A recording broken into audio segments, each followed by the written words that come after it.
Sabi ni Chabing, kasama ka ba, te? Sali ka ba sa... nasa bunutan. Huwag mo muna pa sa bunot ulo mo, anak, kasi kakagaling mo sa lagnat. Hala, Diyos ko, pati hita ni Chabing, puro itim-itim na sa mga kagat.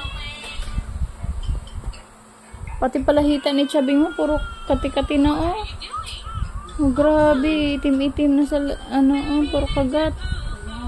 Hindi siya, dapat pinapadyamahan kasi lagi yan. Kahit doon, lalo na sa oh.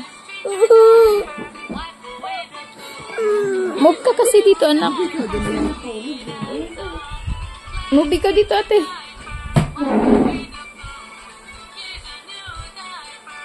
Diba doon sa kanila ba, dapat lagi nakapajama yan kasi malamok ngayon. Sabihin niya kapatid niya.